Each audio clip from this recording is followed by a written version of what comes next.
Hi, welcome to your new Jay Flight SLX 264BH by Jayco. We're going to take you on a little tour of the trailer, and we're going to start outside at the front.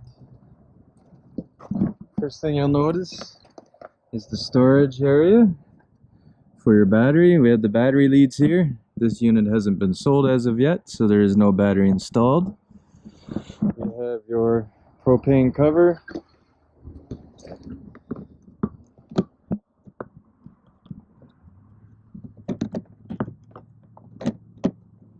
with quick access to turn the bottles on and off.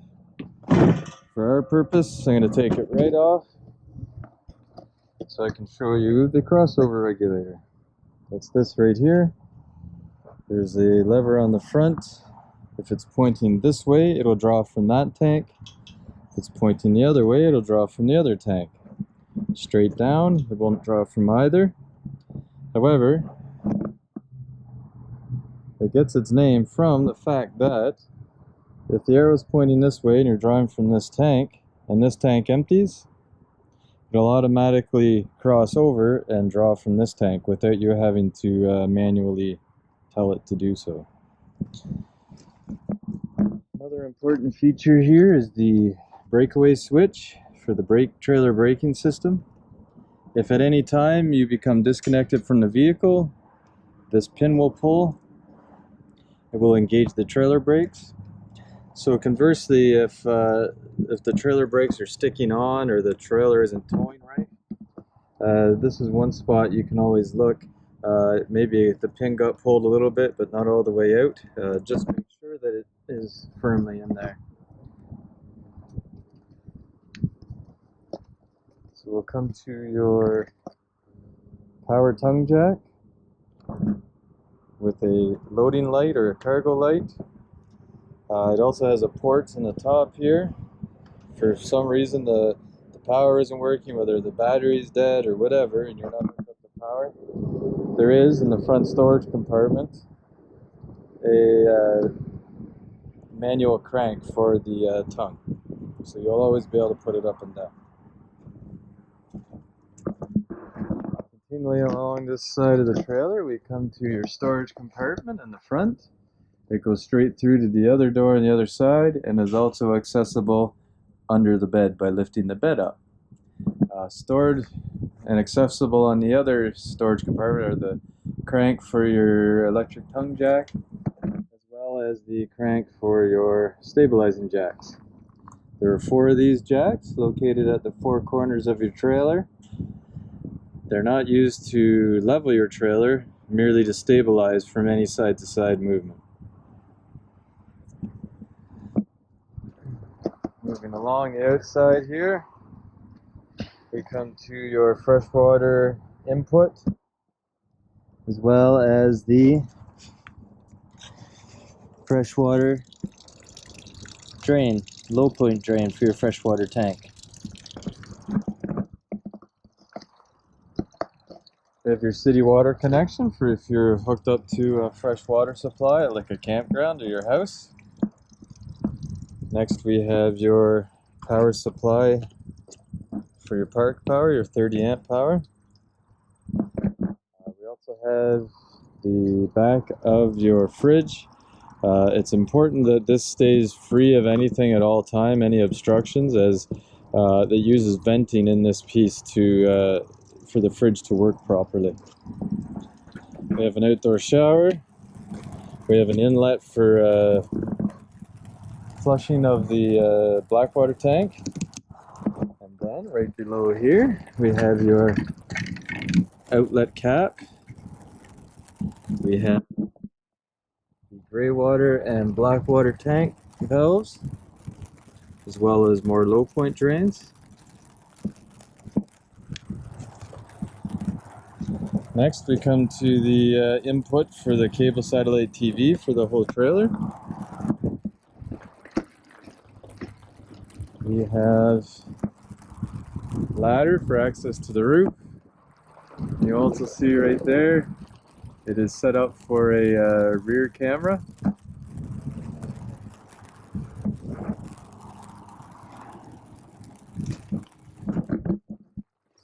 look at the outside of your hot water tank. We have some important things here: your drain plug and your pressure relief valve.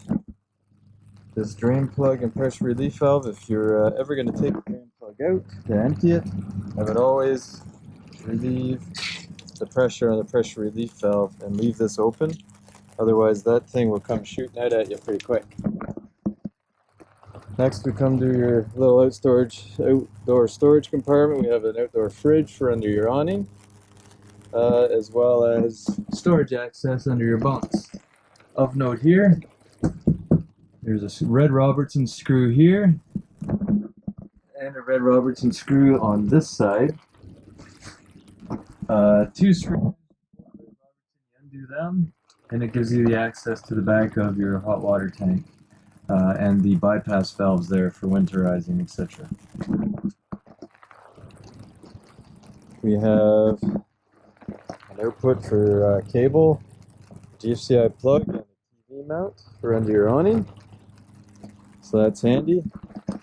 If you had this trailer right now, you could be watching some playoff hockey underneath your awning in the middle of summertime. That'd be pretty cool. Speaking of your awning, there are two, one there, one there. Two speakers in the awning, so you can listen to music from the stereo inside the trailer, outside under your awning. Other thing to note is this unit is solar panel ready. Solar panel hookups for this one particular unit are on top of on the roof of the trailer. So I won't show you them, but just to note that they are there. We'll take a step into your new trailer here. We'll notice fire extinguisher, always important. Also have your propane and carbon monoxide detector. There's a button on the front. You can press that to test to make sure it's functioning properly. I would test it every time you change the batteries in your smoke detector, every 6 months or so. That way you can just remember to do it. Make sure it's working properly. Stepping in and turning around, we have the control of the main switch for the main lights of the trailer, as well as the awning light. And then we also have the awning in and out. Coming over here, we have your indication panel. Here we have your battery, fresh, black, and gray water indication lights, as well as switch for your water pump, water heater on gas and electric. We have the main GFCI for the unit. If this is tripped, some of your plugs won't function properly, so if that's the case, I would look here, press the reset button to reset it, and see if that fixes your issue. Moving on over to your range top. These burners have an automatic igniter. You turn it to the light position. Just flick the knob. It lights. Same for every one of these. The oven, on the other hand, same idea. You have to flick it to the light position, or turn it to the light position. But well, here you have to push in the knob while turning this. And usually, if it hasn't been lit before, you'll have to probably take a few goes at it before it'll actually light. Let the gas pressure build up a bit. Moving on to fridge here. We have off, auto, or gas. Auto will switch between gas or electric. It'll take electric if possible. Gas will just look for gas. If this light is flashing, that means something's wrong with the gas system. More times than not, it's the valves aren't open on the bottles, so check that first. Now, moving on to your power center here, we have all your breakers, all your fuses.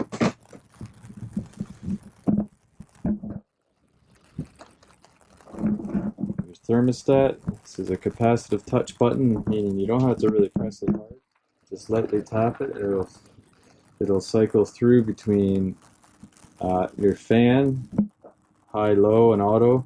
Then it'll press it again. It'll go to your cold air conditioning. Press it again. It'll go to the heat. And again, to control the temperature up and down in these buttons. You have your stereo system here next. Power on, obviously, Bluetooth connectability, an auxiliary, USB and HDMI connectability as well. This is a 2-zone system here. Zone 1 is inside the trailer, and Zone 2 works with the speakers on the awning that I showed you earlier.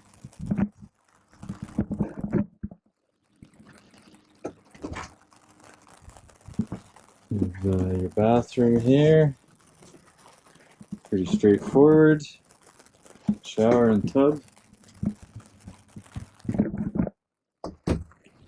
We have your bunks. There is USB connectivity in the upper bunk, as well as storage that I showed you from the outside, accessible from the bottom bunk. This dining unit does pull down into additional sleeping area. Just remove the legs underneath, set the tabletop on the ledges, and fold out the cushions here. This couch also folds down flat for another sleeping area.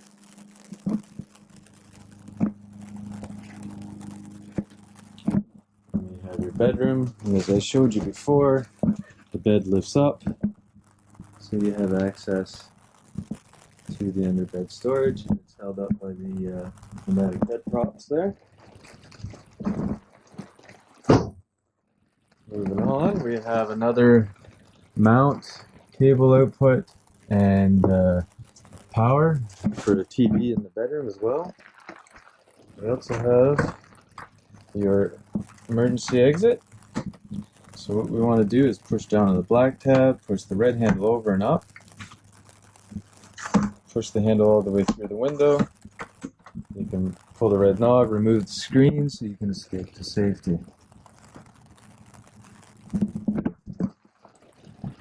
One other note before we end our brief tour here is the air conditioning unit. There's louver doors on it. When they're open, the majority of the air will come right out here. When the doors are closed, it'll force the air to these ports located throughout the trailer, the bathroom and the bunk, and in the bedroom as well.